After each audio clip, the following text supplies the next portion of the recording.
একজন ভাইরাল ব্যক্তি, আমাদের প্রিয় একজন ভাইরাল ব্যক্তি, যাকে অনলাইনে এমন কোনো জায়গায় নাই যে আপনারা না দেখছেন।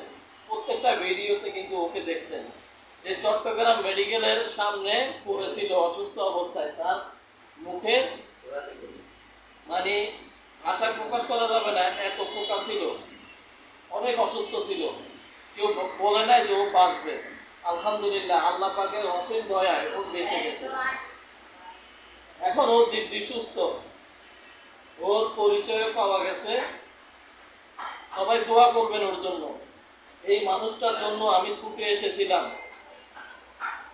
আমি অনেক দূর থেকে ছুটে এসেছিলাম। যেদিন ও এখানে আসছে সেদিন মনে আছে তোমার? আমি ছুটে চলে আসছিলাম তোমাকে দেখা করবো। আমি সেদিন কথা বলতে পারিনি, মানে তোমার কন্ডিশন দেখে আমি কথা বলতে পারিনি। আমি গতকালকে রতন ভাইয়ের ভিডিও দেখে আমার এত খুশি লাগছে যে তুমি সুস্থ হয়েছো, আলহামদুলিল্লাহ। আমি শুনে খুব খুশি হয়েছি, আমি শুনে খুব খুশি হয়েছি। সবার কাছে একটাই কথা বলবো, সবাই যার যার অবস্থান থেকে মানুষগুলোর জন্য সবাই দোয়া করবে। আপনাদের কাছে আর কিছু চাওয়ার নাই,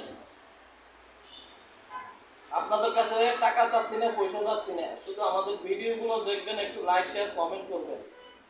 আমরা সবসময় এই মানুষগুলো যেন সেবা দিয়ে আসতে পারি। আমাদের একজন প্রিয় মানুষ আছে, আমার প্রিয় ব্যক্তিগত মানুষ, সেটা হলো আমাদের মানবিক শওকত ভাই, যিনি, আমি কি বলবো, তার কথা ভাষায় প্রকাশ করা যাবে না, এত ভালো মানুষ। এটা আপনারা দেখছেন, সারা বাংলাদেশের প্রত্যেকটা মানুষ জানে। আজকে ওনার কারণে এই মানুষগুলো সুস্থ হতে পারতেছে। তো সবাই ওনার জন্য দোয়া করব, এই মানুষগুলোর জন্য সবাই দোয়া করবে, সবাই দোয়া করবে। এখন তুমি কবে যাবা বাড়িতে? বাড়িতে সঠিক যাবা না? বলতে না একবার কথা। তুমি বাড়িতে যাওয়ার পরে, যাওয়ার সময় এখান থেকে রিসিপশনের থেকে আমার নাম্বারটা নিয়ে যাবা, ঠিক আছে? তোমার সুযোগ সুবিধা আমারে জানাইবা, জানাবা। যদি তোমার আর্থিক প্রয়োজন হয় আমাকে জানাবা, হ্যাঁ? কথা মনে থাকবে তো তোমার?